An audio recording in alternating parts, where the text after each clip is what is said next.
नमस्ते बच्चों, हमेशा खुश रहो बच्चों. Myself, GV and Dr. Monica Trivedi. Today I am going to teach you the Joule-Thomson effect, which belongs to thermodynamics, equilibrium and solution paper of BSc B.Ed PCM ZBC and BSc ZBC PCM 4th semester. So, in 1852, Thomson invented the Joule-Thomson effect. So, the Joule-Thomson showed that when the compressed gas is forced through a porous plug into a region of lower pressure, there is appreciable cooling. Okay, the phenomena of producing lowering of temperature when a gas is made to expand adiabatically from the region of higher pressure into the region of lower pressure is known as a Joule-Thomson effect. Okay, so when the gas is allowed to escape into a region to the lower pressure, the molecules move apart rapidly against the intermolecular attraction force. In this case, work is done by the gas molecules at the expense of the internal energy of the gas. Okay, therefore cooling occurs as the gas expands. This reduction in the temperature is generally referred as a Joule-Thomson effect, and it is used in a liquefaction of gases. Okay, here you can see a scheme of Joule-Thomson effect. Here you can see the pressure, volume and temperature on a system. When pressure P1 applied, the piston moves from volume V1 to V2, and the final pressure is P2, and the volume changes by V1 and V2, and the temperature also changes by T1 to T2. Okay, here you can see the other diagram in which the apparatus which is used in a Joule-Thomson measurement to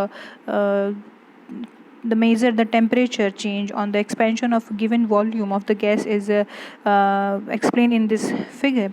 According to this, when piston A and B both are opposite to each other, when the volume V1 of the gas at the pressure P1 be forced through the porous plug by a slow movement of a piston A, the gas is present in a right hand chamber is allowed to expand to the volume V2 and pressure P2 by moving the piston B outwards. The change in a temperature is forced by taking reading in a temperature in a thermometer. So you can check the temperature of a thermometer, and you can identify how much temperature changes by applying the pressure P1, and when how much volume of the gas is expanded on that temperature. Okay, so most of the gases were formed to undergo cooling on the expansion throughout the porous plug, like hydrogen, helium were also expanded on warming or instead of cooling, because below 80-degree temperature, minus 80-degree temperature, it show cooling, it show warming instead of cooling.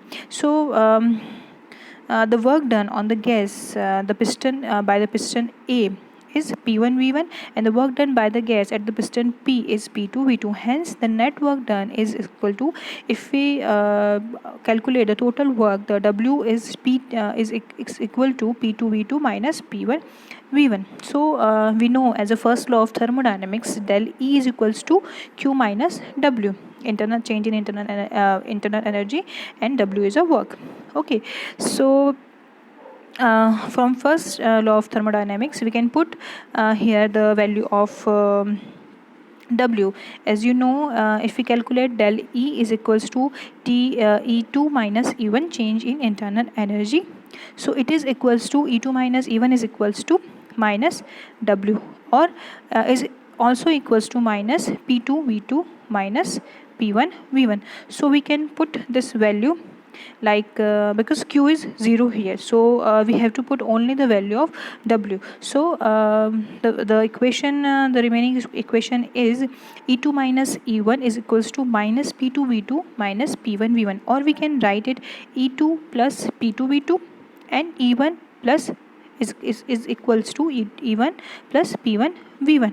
Okay, so the final equation, we know that the H2 change in E2 plus P2V2 is change in enthalpy. We already learn about it. Okay, so we can write here on behalf of E2 plus P2V2, we can write here H2, and on behalf of E1 plus P1 V1, we can write here H1. So H2 is equals to H1, or we can write here, if we equate it against 0, so what we get, H2 minus H1, and H2 minus H1 is del H, which is a change in enthalpy. So this expression is known as a Joule-Thomson expression at constant enthalpy.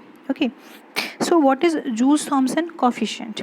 Okay, the number of degree temperature changes to produce per atmospheric drop in a pressure under a constant enthalpy condition on passing the gas through the porous plug is called Joule-Thomson coefficient. Okay, the temperature which is we note by the passing the gas from the porous plug is known as a Joule-Thomson coefficient. Okay, it can be represented by mu, and thus it can write as a mu is equals to dt by dp, temperature and pressure. Okay, if mu is positive, the gas cools on the expansion, but if the mu is negative, the gas warm on the expansion. The temperature at which the sign changes is called inversion temperature. The most cases have positive Joule-Thomson coefficient, and hence they cool expansion at the room temperature.